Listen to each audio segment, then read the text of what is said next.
Katie from Without a Crystal Ball. Okay, so welcome to my channel. So I was doing some thinking. You know, Teen Mom 2 is in full swing. The season is on episode 4. This past week, actually on Tuesday night, there was a bunch of things happen. Kaylin Lowry's mother called and she got into a fight with her mom. Her mom coming in and out of her life, and you know, the frustration of her mom just wanting to show up when she shows up.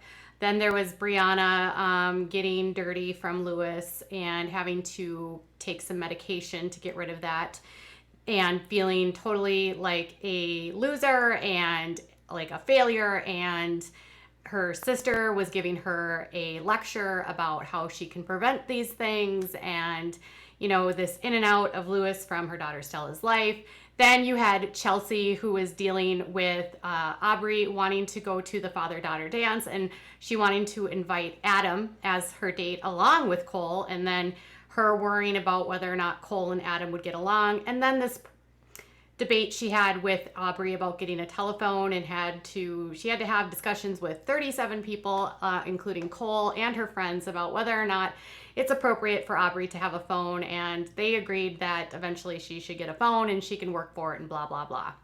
Then there was Leah. The twins turned 10, and they talked about growing up. Leah admitted to her getting extremely close to boys at the age of 13. The V card lost around that time, and how she was concerned now that her daughters were 10, she would have to soon have these conversations with them about boys. Corey actually had the birthday party for the girls. She took the girls out for some Mexican food, and they reminisced about their favorite things about one another, or about each other on their birthday. And then you had Jade, who had the drama, as always, with her mom. She graduated from cosmetology school. Her mom was supposed to bring her daughter Chloe, and she showed up literally 2 hours late, or an hour and 20 minutes late, and it screwed up her graduation, and Jade had flipped out at her mom as usual, and that was the entire episode. That's your recap.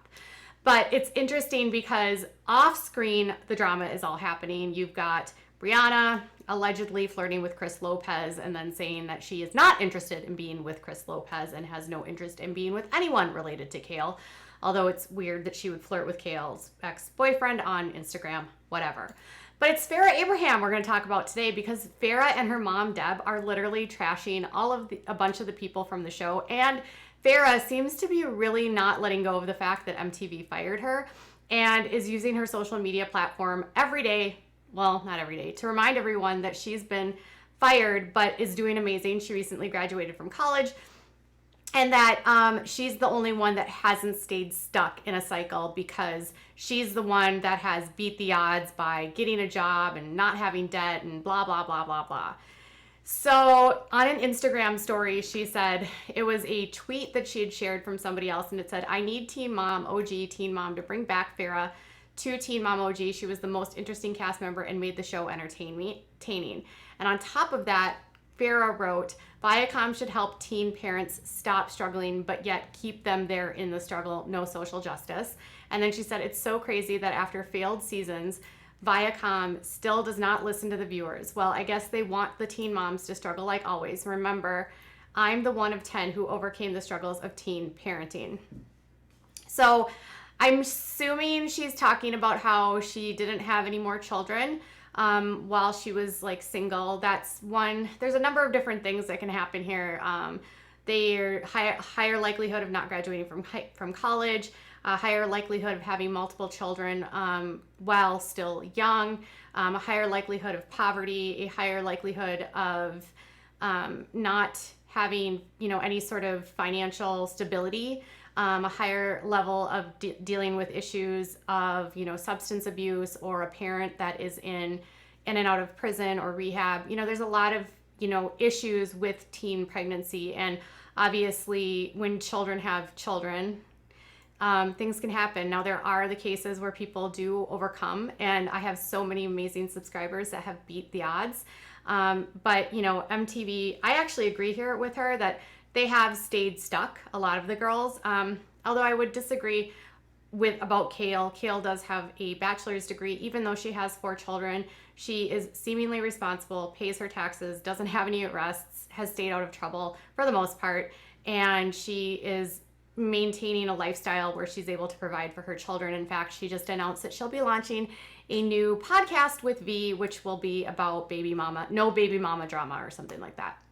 But, converse on the flip side, there are some of the cast that have some massive debt and some issues with their finances and have issues with arrests and addiction and all the things that kind of happen when there is teen mom like when you have a child when you're a teenager. And it was Debra Danielson that actually pointed that out in an interview with The Heavy. I thought it was interesting because Debra decided to bring up the debt of the cast members. So she says, this is what she said, "I'm not trying to be negative, but I really just feel like the whole show needs to be reformatted. My daughter is the only one who's gone on and who has the vision to do professional development to the point where she can actually go out and be self-sufficient. She's the only one not continuing to reproduce." So clearly their idea of success is that Farrah has not had any more children, and she's had a college degree, and she has financial stability. Although at one point Farrah was dealing with multiple lawsuits. She had 3 businesses fail. It hasn't been perfect for Farrah by any means, and she was had to be process served because she was avoiding service for a landlord. She owed a ton of cash for rent that she never paid. So, but Debra is talking about how some of them owe a ton of money to the IRS. So she said they aren't taught how to handle their money properly. I think we all need to be more realistic because let's face it, these are women who are almost in their 30s, and it's a different world. It's more like the Real Housewives now. And this actually, I would say she has a good point. This show is completely different than what it was. Now, MTV is going to be bringing back 16 and Pregnant starting in October. So they're going to be sort of rehashing that, which could spawn new people for Teen Mom. The Teen Mom, rating. So Teen Mom 2's season episode 4 brought in a total number of viewers of 707,000 people watching, and finished in 6th place for the night. They were finished ahead of NBA playoffs, Tucker Carlson, NBA playoffs, pre-show, and Hannity. Now it could just be that they have a little bit lower of not as much to compete with on that night. It doesn't appear that there was a lot of really good TV in the green for that night anyway, but 707 is a far cry from where they used to be. They used to pull in well over 1 million per episode. So, and they're in the red for numbers in terms of their overall pull-in, and their demographics in the 50 plus obviously is bad. And even their overall pull that would draw them in with younger audiences is not what it once was. So there's been a decline in interest, and we saw this with Teen Mom OG.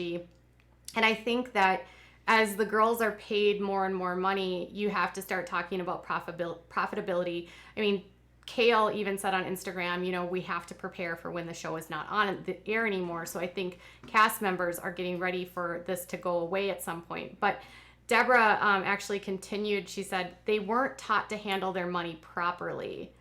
So she said, I think we need to be more realistic. Oh, I'm sorry. So Debra continued. She said, I'm not knocking anybody because I love all of the people, so I can't mean it in a bad way.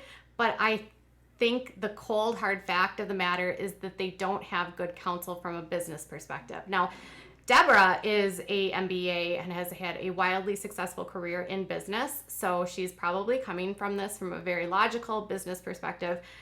Sort of ignore all of that crap you've seen with all of those videos. Yes, I saw her video where she went out of the car, and yes, I thought it was ridiculous, but it's Debra.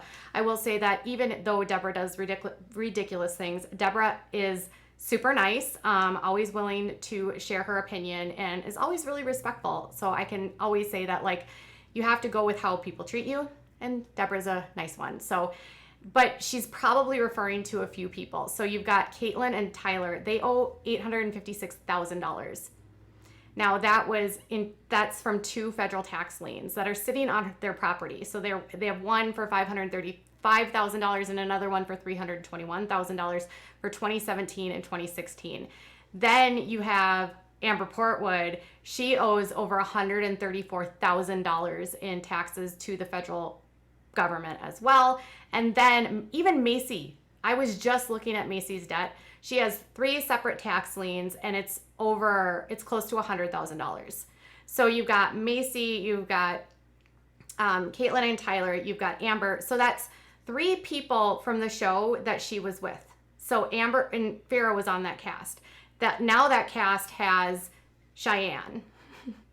So you've got the 3 originals that she was on cast with all have massive debt. And Farrah has, a lot of businesses. She's had a lot of failed businesses. She has a lot of stuff she does on, I think she's got an OnlyFans and she does a lot of adult work, and that's her business and her prerogative. She was let go by MTV because of her involvement in that industry, because Macy Bookhout was so against it, but also because of the way that she treated the staff and the producers. Now, in fairness, I think Farrah isn't the easiest person to get along, but at the same time, I think the way that she was being portrayed probably played a factor into the stress that she was feeling about the network, along with how, if you're constantly only seeing one side of someone, you can easily get irritated with the people that you work with. Not saying that it's an excuse, just saying it's sort of an explanation. So Farrah, even though she hates MTV, still talks about wanting to get back on the show. It's something that I cannot really connect. Is it that she just so badly wants to be back on MTV and be on Reality Fame? Or is it just sort of wants to stick it to her former cast members and remind everyone of how successful she is? That I don't know. Either way, Debra has a point. All of her former cast members do have massive debt, and Farrah does not. And so from that standpoint, I guess if that's the way you mark success, they're successful. Now, for this season, ratings are bad. I can't tell you what's going to happen. Thus far, MTV has not canceled any of these episodes or any of these series. They're going to keep, I feel like this show is just going to go until the grave, because as long as they have people that will tune in and it can make money, they probably don't care. So I don't know. What are your thoughts? Is Farrah the most successful, or is she just the most jealous? Tell me what your thoughts are in the comments below. Bye, guys.